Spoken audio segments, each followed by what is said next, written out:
This is the plaintiff, John Naperkowski. He says he rented an apartment with an outdoor deck, and when he moved into the place, the deck was knocked down and gone, and it took the defendant 9 months to build a new one. The defendant was a nightmare landlord who made up rules as he went along. He moved out and is suing the louse for the $5,000 he is definitely owed.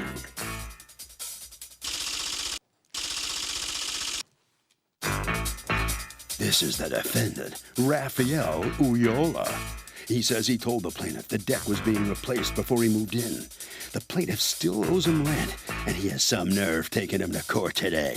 He's pretty darn sure the judge is going to toss this clown out of her courtroom, and he's going to be elated when he leaves the victor. He's accused of rubbing a renter the wrong way.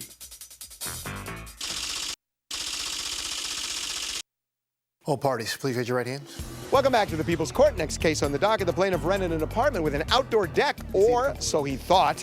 It was knocked down, but the defendant says the plaintiff knew the deck was going. It's the case of what a deck. Thank you, Douglas. John and Laura Naperkowski, you're representing both you and, is that your wife? Yes. Okay. You are suing Rafael Ulloa for $5,000, $2,500 of it in rental rebate that you believe you should get as a result of there being no deck. Right. And we'll talk about that in a second. And $2,500 for moving expenses because you had to move because there was no deck. All right. Or you had to move back to Florida because there was no deck. I'm dying for you to make sense of that. Go ahead. Talk to me. Tell me what happened. Okay, well, in July 2013, I drove up from Florida to Yonkers to look at the apartment.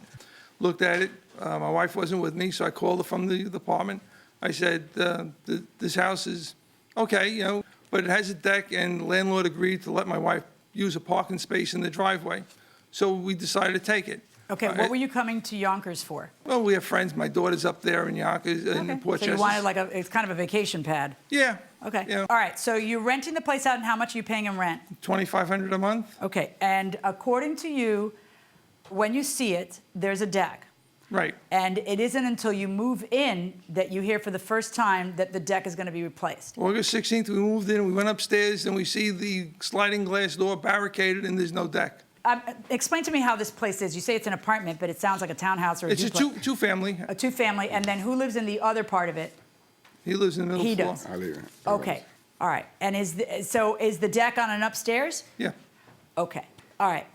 And when you get there, you realize the deck has been completely ripped out? Yeah. And according to you, you never knew that that was going to happen? It Nope. had never been discussed before you No, rented I the wouldn't have place? taken the apartment. That was the main reason we took the apartment, because I had ordered a grill and a couple of chairs to sit outside. According to you, you told them from the beginning you will have no deck? I didn't tell Your Honor, I didn't tell that we're going to have no deck. I told him we're going to replace the deck. When did you tell him that? When he saw the apartment, I told him we're going to have a nice deck. We're going to knock this one down. This is wood. So we're going to have concrete. And he said, oh, okay. Okay. And now he claimed that he didn't know. But the problem was, okay, he says you didn't tell him that. No, but let's that's not assume that you did. All right. When was the deck completed? Well, it was a big problem with the contractor. The contractor was taking all his time, which I was very upset about it. And he knew. And he also was upset. And I told him, go and tell the contractor. I already told him. Well, yeah, but, you know, there's a saying, okay, and I know this because I come from a contracting family. Cheap, fast, good. Pick two. Okay? You can't have all three. We're talking about 9 months, right? Yeah, probably took about eight Yeah, that's a really long time. It was. All right, so for 9 months, the guy didn't have, we'll do it your way, a concrete patio. And 9 months, of course, is not a reasonable time, right? Well, I expected myself to be completed. No, I know. Because I want this thing to be finished. I don't want all this dust on my house. No, I understand. So then what happens? He doesn't finish it till, you move in what month? August 16th, we moved in. Of what year? 2013. Okay, and it's completed when? April 15th. Does that sound right? That sounds right. All right. That sound And right. then when do you decide, until April 15th, you were paying your rent complete, Yep. right? Yep. Yes. Okay. And you stay until when? When do you move out? July 30th. Did he pay June rent? Yes, he didn't Oh, he pay did, July okay. rent. And then July rent, he lived out his security. Yes. All right, so now, let me ask you, how do you figure he owes you $5 grand? $2,500 is what you figure he owes you that you never asked for, never asked for a rebate until the end of your lease once you were moving. I told him many times that I don't like paying for something I don't have use of. In October, when I was up there, 2013, he pleaded with me to go speak to the construction guy. And I said, hey, that's your problem, not my problem. Yeah, I agree. But I did anyway, because I went there and I asked the guy, I said, this is going to be done by the end of October? He said, no. I told him and I told the landlord, I'm going to get in touch with my attorney. In May, I sent them a letter, a certified letter. Yeah, I know. Once you were already moving. What propelled you to move? There's three parts of that. What made you move? Well, then he started to come up with all the, way after we moved in, a couple of days after we moved in, he started with all these rules. Like what? We had to take our shoes off when we came in downstairs because he didn't want anything dirty. Meaning the common hallway between the two? Yeah. Yes. Okay. And what do you say to that? Did that come up for the first time after he's living there? Because, Well- like, if you made me take off my shoes downstairs, I might not like that. So, okay, the plaintiff thinks he's getting a deck, say, but the deck's gone when he moves in. Is that grounds to end the lease? Yes. Why? Entertainment. Oh, yeah, but he still has the apartment. No. Yes, he does. Well, yeah, but I wouldn't take it because I would buy it for probably, depending on the size of it.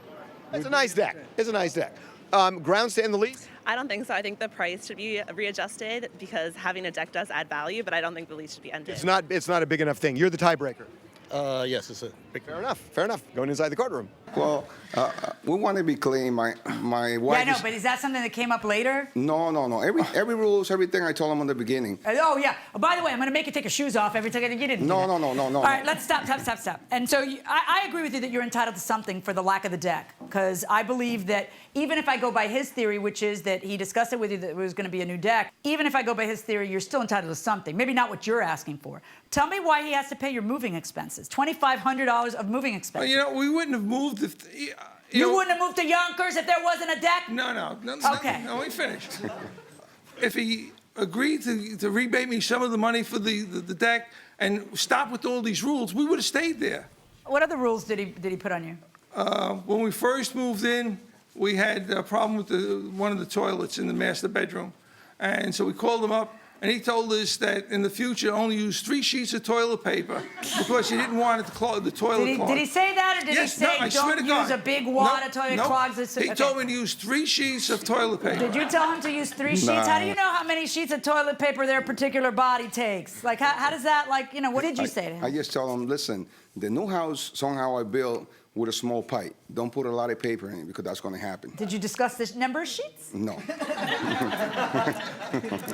Where did you end up moving? Back to Florida? You moved all your stuff back down to Florida and you no longer kept an apartment in Yonkers? What we do now is we stay, my wife comes up, she'll stay with our daughter in Portchester. No, we use a spare bedroom that she has. That she always had even when you rented this place? Yeah. The problem is that she has a big chocolate lab that's not doing so well. And so the dog used to sleep in there because... So wait, you had to rent an apartment because she wanted the bedroom belonged to the dog? No, to your daughter's dog? I'd have a thing or two to say to my daughters if they picked a dog over their mother, but okay. I didn't say that. That's all right, I got you. All right, I'm just teasing. All right, so let me just understand this. He needs to pay for your move to Florida rather than your move to a different apartment in Yonkers. Yeah, and that's why I And sent the the lease letter. was over when? And on 31st when he moved out. But the problem... Well, then why would he pay your moving expenses? You were going to move anyway. I had to move because of all this... No, stop! You don't have a right to the place on the 1st of August. That's not your place.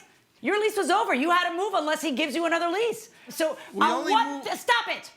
On what theory does any human being who you no longer have a contractual obligation with because your lease is over have to pay your moving expenses? Where would that ever be right? No, we would not have moved. And you would have what? I would have asked to renew the lease. And he could have what? They could have said no, and Exactly. then it would have been a different story. So then he didn't violate a duty to you that would owe you $2,500 because he could have said, I don't like your glasses, I don't like your attitude, and I don't want you living here anymore. All right, I got it. Now, you are calculating how much he owes you how? For the rebate, a rent rebate for the deck. How? I take the total number of rooms, including the deck. I get a figure for each room. I multiply that out by 9. Because you figure the deck is as valuable in January as a kitchen. Sure. Sure. Were you seriously going to be out there with your parkas? I've barbecued in the wintertime. I've barbecued in a hurricane. Okay, torrential downpours, I barbecued. What about something different, which is the dust and it sounds like nothing was going on, but the dust, and because they ripped out completely the deck? Yes. Did you have a problem with dust? I have a problem with dogs a little bit, yeah. That's a worth little something. bit. All right. Okay, thank you, folks. I think that's worth a rebate of $150 per month, and when I multiply that 8 months. All right. So based on what I think the rebate should be, that a rather significant part of it wasn't there for all that time, I'm going to order you to repay him, not the amounts he's asking for, 0 on the move. And on the rent rebate, I find that he's entitled to a $1,200 reduction in the rent, and therefore I'm ordering you to pay him $1,200. That's my verdict. Good luck, folks. Thank you. All right, here comes the defendant here. What's your first comment on this outcome? Well, I don't think it's right because it was not my fault. It cost me double to build that. I had to fire the first contractor. It's not his job to get it built; it's your job. What about all the rules? Are you little Well, wired a little tight there? Well, my wife is a cleaning freak. Oh, she. And she wants everything clean. And these people were not that clean, I believe. They was throwing everything around. The guy You were just enforcing the rules of the boss, then. Yes, yes. Okay. Smart man. All right, head right down this way. Okay. All right. Yes, sir. So you satisfied how this comes out now? Well, I would have liked the true amount of the deck amount, which is $2,400. And you would have liked to move too, but you didn't get that either. Well, we wouldn't have moved if you didn't come up with all these rules. As lease says, the rules had to be posted or given to me in writing, and they never were. And I don't think his wife is the clean freak because she never said a bad word to me or my wife. She didn't tell you 3 sheets. He did. No, he did. And I'm telling you, that's the truth. Harvey? I got to say, you kind of nailed it. The point is that the damage has to be really significant in order to end the lease. Otherwise, it really does just become a reduction in rent.